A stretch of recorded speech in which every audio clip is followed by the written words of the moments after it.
Hi friends, welcome back to pagan secrets. இன்றைக்கி நம்ம பார்க்க போகிற வீடியோ என்னென்னு பார்த்தீங்கன்னா, உலக வரலாற்றின் மன்னிக்க முடியாத துரோகத்தை செய்த டாப் 10 துரோகிகள். இதில் ஒரு இந்தியரும் இருக்கிறார். வீடியோவை முழுசாக பார்த்து தெரிஞ்சுக்கோங்க. நாம் இப்போது பார்க்கும் உலகம் போர்களாலும் சிறந்த தலைவர்களாலும் மற்றும் விஞ்ஞானத்தாலும் மட்டும் வடிவமைக்கப்படவில்லை. பல துரோகிகளாலும் அவர்கள் செய்த இரக்கமில்லாத துரோகங்களாலும் தான் வடிவமைக்கப்பட்டுள்ளது. அவர்களின் துரோகங்களும் அதனால் ஏற்பட்ட பின் விளைவுகளும் உலகம் முழுவதும் தாக்கத்தை ஏற்படுத்தியது மற்றும் இன்று வரை ஏற்படுத்தியும் கொண்டிருக்கிறது. தங்களின் சுயநலத்திற்காக மிகப்பெரிய துரோகங்களை செய்த வரலாற்றின் மோசமான துரோகிகள் யார் என்று இந்த வீடியோவில் வாங்க பார்க்கலாம். ஜான் ஆண்டனி வாக்கர் ஒரு மரியாதைக்குரிய நபராக தோன்றினார். அவர் அமெரிக்க கடற்படையில் உயர் பொறுப்பிலிருந்து 1976 ஓய்வு பெற்று ஒரு தனியார் புலனாய்வாளராக ஆனார். ஆனால் அவரது முன்னாள் மனைவி அவரது மோசமான செயல்பாடுகளை மூடி மறைத்தார். 1967 கடுமையான பண பிரச்சனையில் சிக்கிய பிறகு வாக்கர் சோவியத் யூனியனுக்கு இரகசிய தகவல்களை விற்க தொடங்கினார். அவர் கடற்படையை விட்டு வெளியேறிய போது அவர் தனது சொந்த சகோதரர் மற்றும் மகன் உட்பட மற்றவர்களை அவரது உளவு வலயத்திலுமே சேர்த்தார்.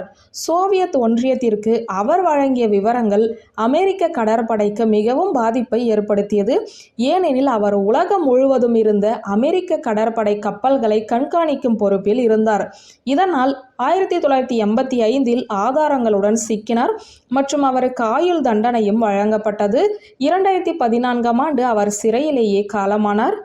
அடுத்ததாக லா மலிஞ்சே 1500களில் ஸ்பெயின் மெசோ அமெரிக்கா மீது படையெடுத்து ஆஸ்டெக் பேரரசை கைப்பற்றியது.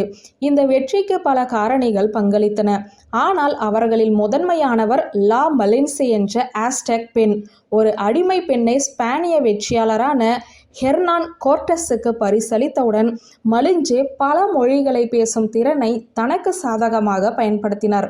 அவர் விரைவில் தனது சொந்த மக்களை தனக்கு சாதகமாக பயன்படுத்தி கோர்டஸின் மொழிபெயர்ப்பாளராக ஆனார் மற்றும் சுற்றியுள்ள பகுதிகளில் இருந்து முக்கிய தகவல்களை அவருக்கு வழங்கினார். இது ஸ்பானியர்களுக்கு உள்வரும் தாக்குதல்களை தடுக்கவும் அவர்களை எதிர்க்க துணிந்த சமூகங்களை அழிக்கவும் உதவியது.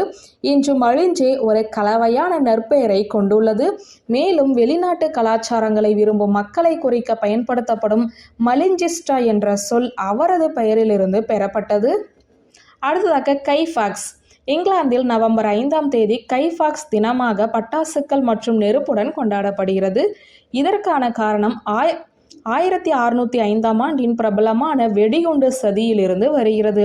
அதில் பாக்ஸ் ஒரு சதிகாரராக இருந்தார்.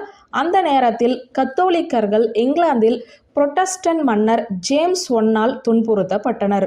இதற்கு பதிலடியாக ஃபாக்ஸ் மற்றும் அவரது கத்தோலிக்க அதிருப்தியாளர்கள் ராஜாவை அகற்ற பாராளுமன்றத்தை வெடிக்கச் செய்ய ஒரு முடிவு செய்தனர்.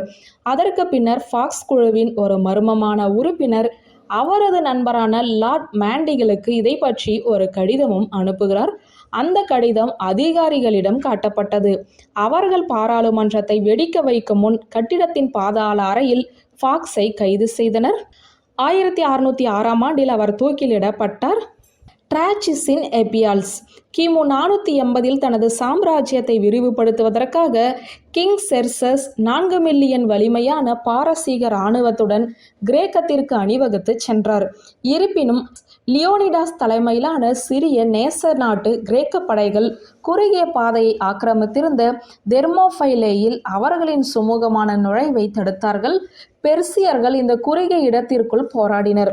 இந்த பாதை பற்றிய தகவல் எப்பியால்ஸ் ஆஃப் டிராச்சிடமிருந்து வந்தது. அவர் வெகுமதிக்காக தனது நாட்டை முதுகில் குத்த முடிவு செய்தார். இந்த காட்டி கொடுப்பு படையெடுப்பாளர்கள் கிரேக்கர்களை பின்னாலிருந்து தாக்கி இறுதியில் போரில் வெற்றி பெற வழிவகுத்தது. அடுத்ததாக மிர் ஜாபர். இந்தியாவின் பிரிட்டிஷ் காலனித்துவம் இந்தியாவின் சோதனையான காலமாக இருந்தது. அவர்கள் அதிக மக்கள் தொகை கொண்ட நாட்டிற்கு எதிராக செல்லும் ஒரு சிறிய தேசமாக இருந்தார்கள். ஆனால் மிர் ஜாபரின் உதவியால் பிரிட்டிஷார் எளிதாக வெற்றியையும் உறுதி செய்தனர். ஜாபர் வங்காள நவாப் சிராஜுத் தௌலாவின் கீழ் தளபதியாக இருந்தார்.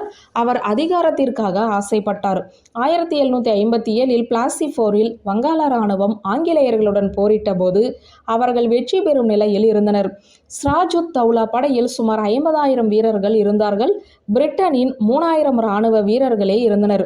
இருப்பினும் ஜாபர் பிரிட்டனுடன் ரகசியமாக ஒப்பந்தம் செய்து தனது இராணுவத்தை கடைசி நேரத்தில் பின்வாங்கும்படி செய்து பிரிட்டிஷார் வெற்றி பெற அனுமதித்தார். ஜாபர் பின்னர் ஆங்கிலேயர்களின் வழிகாட்டுதலின் கீழ் வங்காளத்தின் புதிய நவாபானார். அடுத்ததாக வாங் சிங்வெய் 1911 ஒச்சாங் எழுச்சிக்கு பிறகு சிறையிலிருந்து விடுவிக்கப்பட்டதை தொடர்ந்து வாங் சிங்வே சீனாவில் ஒரு பிரபலமான அரசியல் பிரமுகராக இருந்தார். அவர் சன் யாட் சென் தலைமையிலான கோமிண்டாங் கட்சியில் சேர்ந்தார். இறுதியில் கட்சியில் மூத்த தலைவர் ஆனார். 1925 சான் காலமானார். அவரது லெப்டினன்ட் சியாங் கை ஷேக் மற்றும் வாங் அதன் தலைமைக்கு எதிராக போரிட்டனர். வியூவர்ஸ், இந்த வீடியோ உங்களுக்கு பிடித்திருந்த லைக் கமெண்ட் ஷேர் பண்ணுங்க. நன்றி.